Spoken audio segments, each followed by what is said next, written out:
of a phobia while I'm here, man. Let's see. It says a phobia, an extreme or irrational fear or of or aversion to something. It says he had phobia about being underwater. So basically, it says here are some of the basically, I don't know what the word synonym would be. Basically, it says obsessive fear. So an obsessive fear, dread, horror, terror, dislike. It says a phobia. A phobia is a type of anxiety disorder defined by a persistent or excessive fear of an object or situation.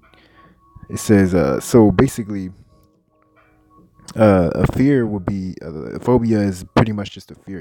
I'm not going to get too much deeper into it because it's pretty much self-explained. So let me get back to the scripture. So it says, if a man, Leviticus 20 and verse 13 says, if a man lie with a man, if a man also lie with mankind as he lied with a woman, both of them have committed an abomination, they shall surely be put to death. Their blood shall be upon them, man. You see what I'm saying? And then like I was saying previously before it cut off, you got this agenda with like transgenders, and they'll mutilate their body parts, where in any circumstance in the world you got people that you got the media that bashes these celebrities, for getting extensive amounts of plastic surgery, or anybody that gets extensive amount of plastic surgery, telling them that they may have disorders, they don't like the way they look in their skin, that they need to go to some form of therapy because they have a plastic surgery addictions, you know what I'm saying? Or you have people that might cut themselves, or pop pills. See what I'm saying? Because they want to cope with the way that they feel, and you have all these different type of therapeutic centers, and people, anybody will agree to that these people are obviously not in their right mind. That they need some sort of rehabilitation. But when it comes to people that mutilate themselves and that take pills to change their hormones to feel a certain way, what I'm saying, on a regular basis, that's not seen as something that's in need. That's not seen as something that's someone that's in need of some form of therapy, man. See what I'm saying? Which really, that's a phobia. That's a phobia to toward you being what you naturally were, man. See what I'm saying? So you mutilate, you know what I'm saying, and you change yourself. See what I'm saying? Because you have a phobia of being what you were born as, man. See what I'm saying? So it's really contradicting, man. But in today's society, that's seen as something to look good at. You got Caitlyn Jenner or Bruce Jenner, you know what I'm saying, who did that, and he got an award over. Not to say that it's something that should be given an award to, but over a veteran, man. See what I'm saying? Over a military veteran, he got an award. State basically some sort of a bravery award, for his achievement, just for coming out, man. See what I'm saying? Well, really, he needs therapy, man. He needs, well, really, what he needs is the sword, but in today's terms, he would need therapy, man, because we can't do that in these times, man. But this society is really contradicting, man. See what I'm saying? But that's just where we live, man. You see what I'm saying? And the scriptures clearly are against that, man.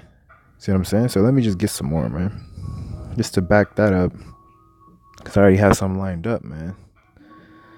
Let's see.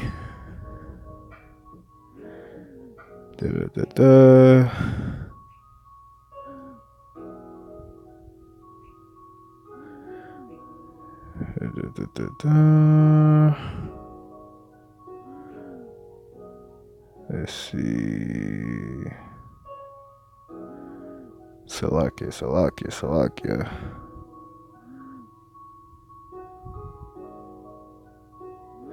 Here, let me just get this one, because just to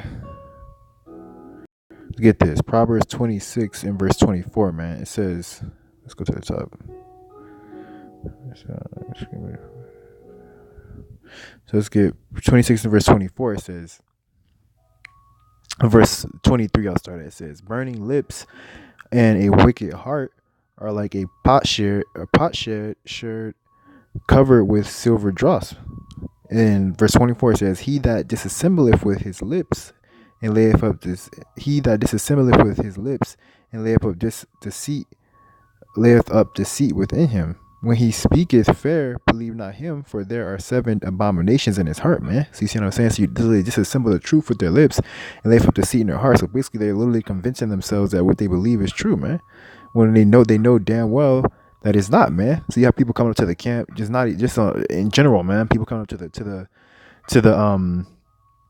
camp, and we tell them the truth, point blank, period, and they start going, oh, well, I mean, if you, what about if you take this scripture and you know, technically, if you look at it like this, you know what I'm saying, and they start breaking it down in a way that's not how we teach it, because they hate it, man. See what I'm saying? It says, he that hateth disassembleth with his lips, man, and they have deceit within him, man. So he hates the truth. So what are he doing? He's gonna disassemble. He's gonna try to break it down in a way to where they can do what the fuck they want, man. And that's another thing. That's just one. That's just one of the aspects, man. That's with everything, man. That's with the food, the law on foods, on food, the law on with women, and dealing with, you know, not sleeping with your neighbor's wife. You know what I'm saying? And all types of stuff, man, with killing and murdering, you know what I'm saying, how you deal with your kids, and just the law in general, man. And another aspect of that was just this agenda of an attack on sexuality, man. See what I'm saying? So with that, you know, you have these people coming up and they try to say, well, I mean, well, this scripture doesn't the scripture say love everybody, you know, and come as you are, which is not even in the scriptures, you know what I'm saying? But they'll try to disassemble it, man,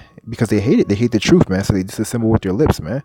Real talk, man. And then what do? They lay up deceit within them, man. So they take the what they want out of it, mix it up, and they completely break it apart and turn it into some bullshit, and then they go on with it to make us feel good, man, because they know that if they took it for what it was, which is a point blank period in Leviticus, you see what I'm saying? So point blank period, it's like really plain and to the point. You know, they break it down, and now they got deceit in them.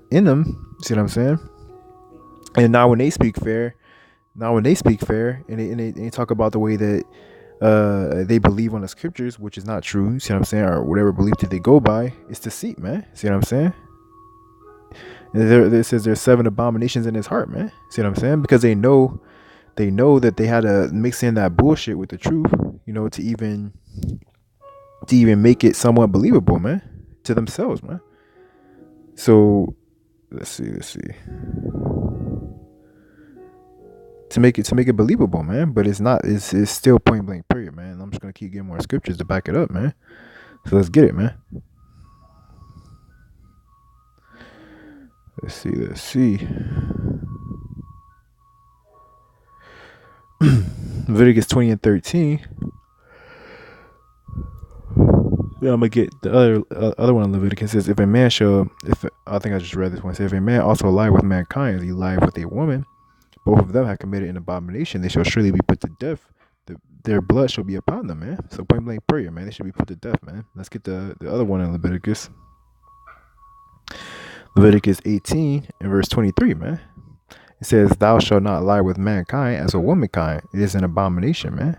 What the fuck, man? It's just fuck here, man. But come on, man. It's straight to the point, man. But hey, man, they're stacking up the deceit, man. See what I'm saying? Those are the same ones that say prophesy into smooth things, man. Let's get it, man.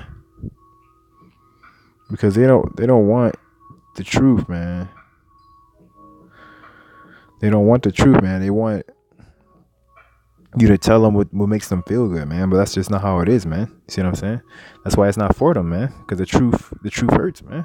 That's why it says that at first it was sweet and then it was bitter, man. See what I'm saying? Let's get it. It says,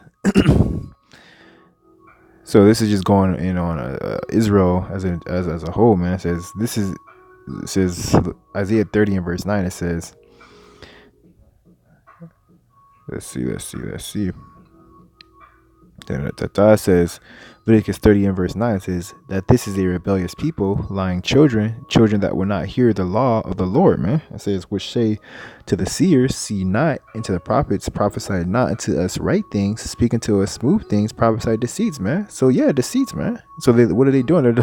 They're lining up deceits in their hearts because they want to hear it by us, though, because at the end of the day, they know that we have the truth, man. They know that we really are who we say we are, that we're the men of the Lord, man. See what I'm saying? And the hopeful elect, man. But their spirit, deep down, they know that we're telling the truth, man. That's why they want to hear it from us, man. So that way they have some sort of a cloak for their sins, man. But really, there's no cloak, man.